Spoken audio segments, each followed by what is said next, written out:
we're going to see the biggest moves ahead of us, meaning rapid appreciation within 2-3 years, and expectations probably in the $1,000 gold, meaning like 4, 5, 6. I don't think we're seeing 10, but people think we could get to 20. I could make that argument. And then silver, I said, 2003 we see triple digit silver, and I still believe that. As far as where will the gold silver ratio be at the top, you didn't ask that question, but I've been thinking about it a lot lately. And the gold silver ratio in this bull market so far had a day or two at 33-1. And I think we'll get back there or close to it. So 40-1. I'm not so sure that we'll get to 16-1 or 10-1 that I wrote about way back in 2002 or 3. We could. It really just depends on market sentiment more than anything else, where we go. So higher, yes. When? I'll be vague. 2 to 3 years. Prices, I'll be vague. Triple digit silver and in the multiple thousands for gold. David Morgan begins his commentary by emphasizing the importance of confirmation in the metals markets. In other words, a real bull market move in gold is typically supported when other metals, like silver, platinum, and palladium, also start to move in tandem. According to Morgan, this confirmation is now firmly in place. He highlights that platinum has been outperforming all the metals year to date, signaling strength across the sector. This cross-confirmation leaves him highly confident that we are now in the next leg of a major, long-term bull market for precious metals. While gold has been moving sideways recently and may continue to do so throughout the summer, traditionally a slow season for metals, silver and other white metals have shown resilience. Morgan remains particularly bullish on silver, noting that a breakout above the $37 level would be a very strong technical signal. Silver, he warns, has a history of defying expectations. It can frustrate even the most seasoned analysts with false starts, but once it gains momentum, its moves are often violent and swift. We talked a while back about the confirmation idea in the metals. In other words, you got to have confirmation of gold's move with the other metals, and we've had that now, especially platinum, actually outperforming everybody year to date.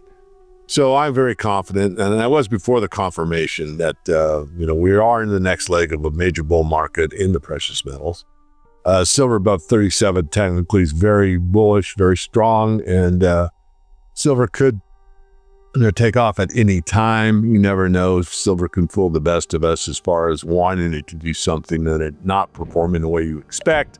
But nonetheless, I think the trend is very clear. So even though the summer doldrums are here, the white metals seem to be doing quite well, as gold kind of just is going sideways more or less until we get through the $3,500 level. It's the Morgan rule, where we see it 3 days in a row above the breakout point on above average volume. Then I'd be convinced that we're on our way for further gains.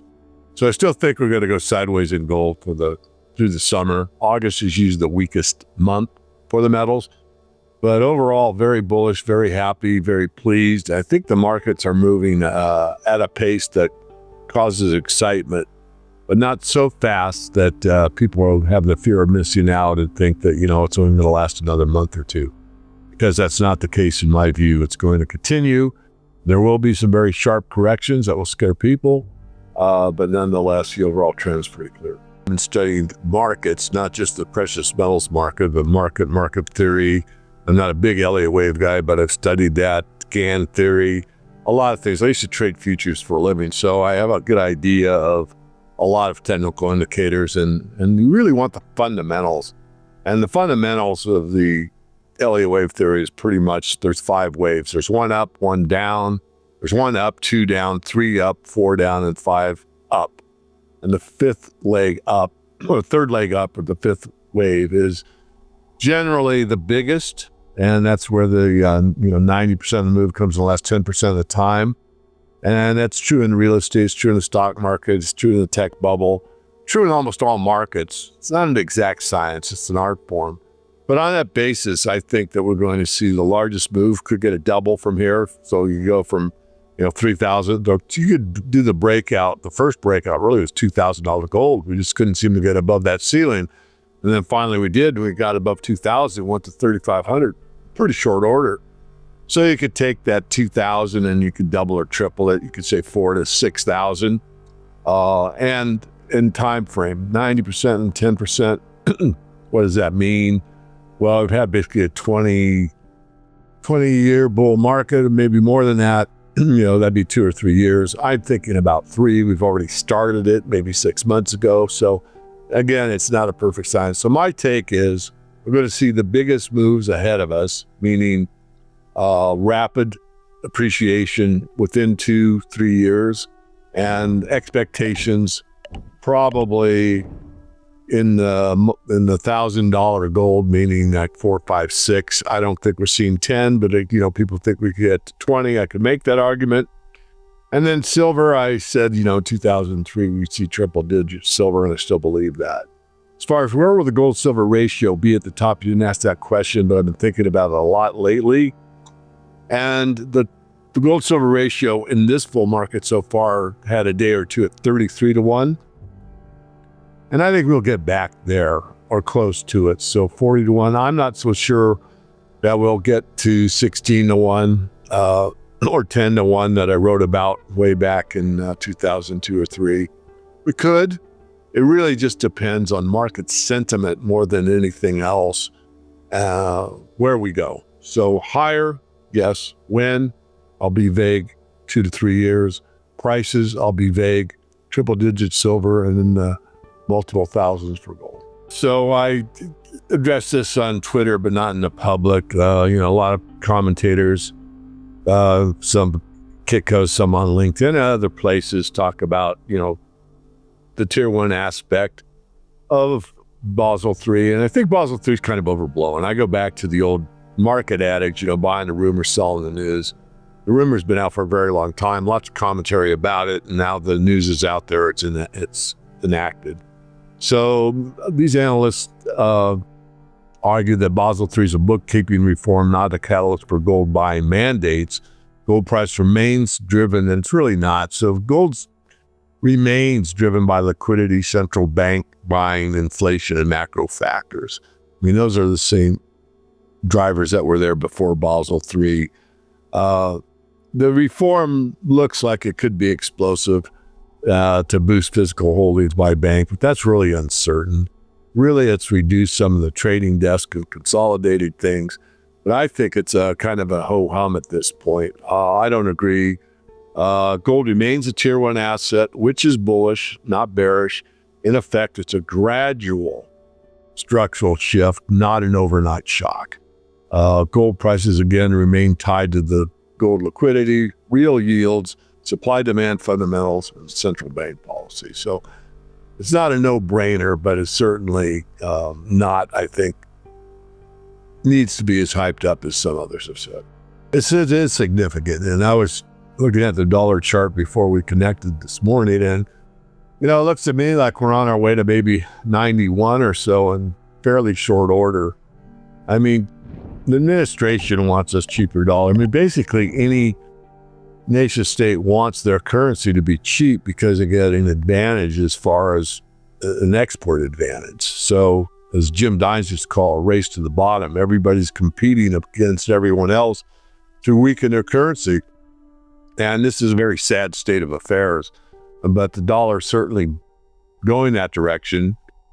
And if you look at a long-term chart, I mean, dollar, the Dixie's been down to, I think, 70 or so. I'm doing it from memory. I just looked at a near-term chart before the call. But I do think that it's got more room to the downside, and it may mitigate some of the foreign exchange problems that other countries have paying back the U.S. in dollars. Because if it weakens on the dollar index, that means those other currencies against it are increasing. Because when you got to pay back dollars and they're more expensive in your currency, it makes it harder on these other nation states to pay back the dollar debt. So I've always been concerned about, the dollar because, as we've said 100 times, it's the most stable currency out there, and it is the reserve currency, and it's the most depended on and most dependable on a global basis. But that's been shifting quite a bit the last few years. I mean, Andy Schectman talks about it very, very often, as others do, that, the BRICS really interjecting peer-to-peer currencies. Without a BRICS currency, per se, they are trading each other's currencies and circumventing the dollar altogether. And then with the OPEC nations, OPEC Plus, taking on other currencies to settle oil debts or oil transactions have been taking place. So the dollar's really being mitigated from its top role, which it still has, but less and less significantly. And I think that trend will continue, and I think you'll see a lower dollar as we go forward. One of Morgan's most thought-provoking ideas comes toward the end of his analysis, where he discusses the stock market's artificial stability.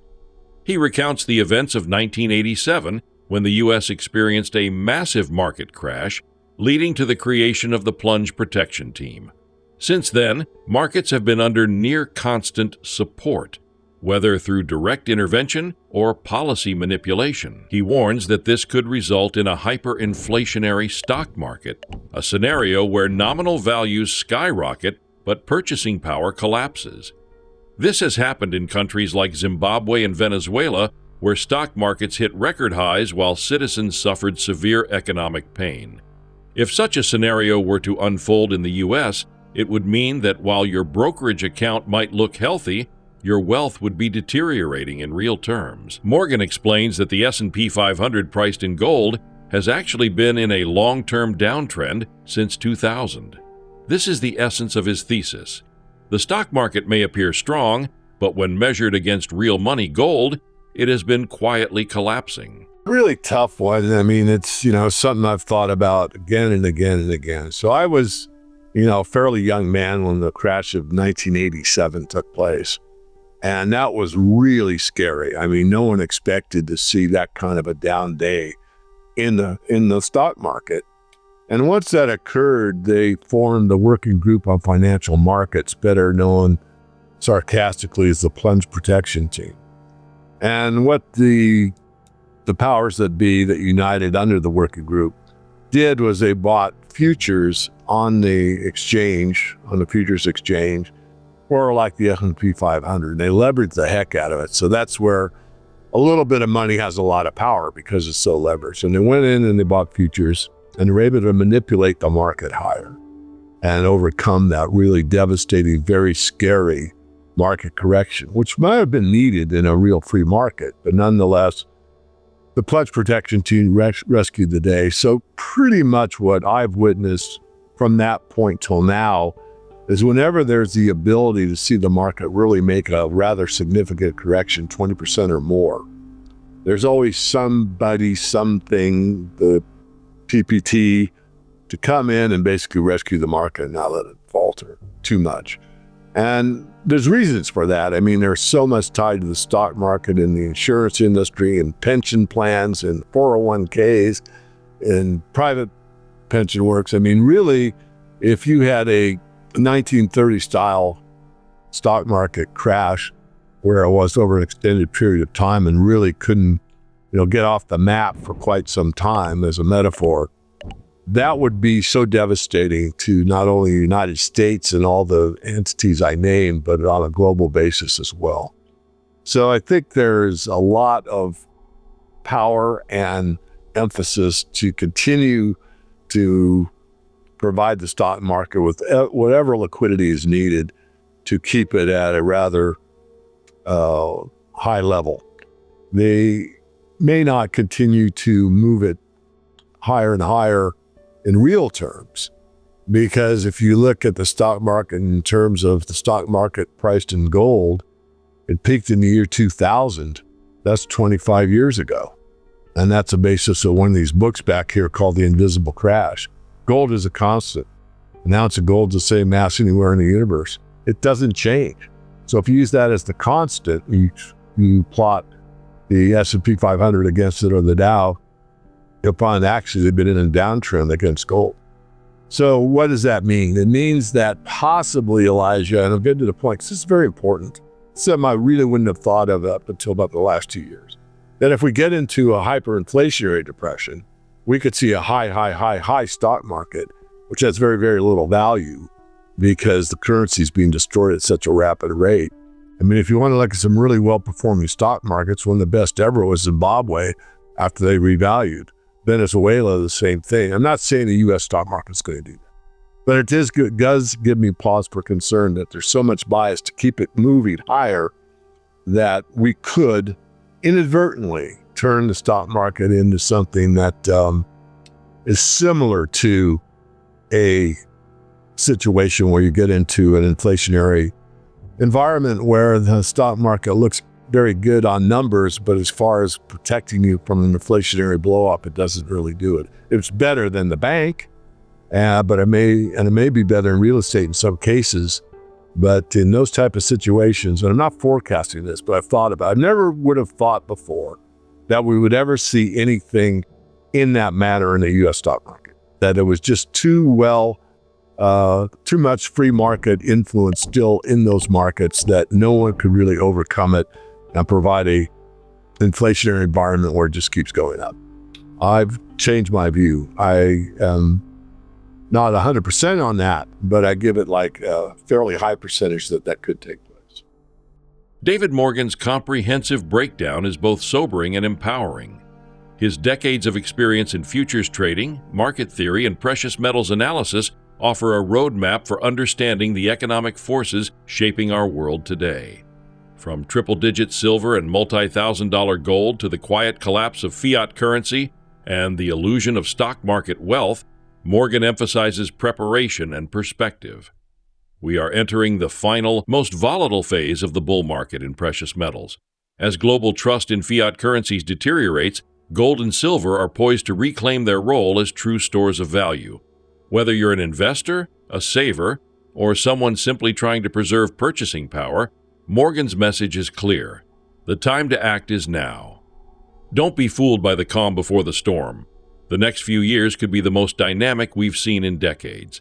Stay informed, stay prepared, and above all, stay sovereign. Please like and subscribe.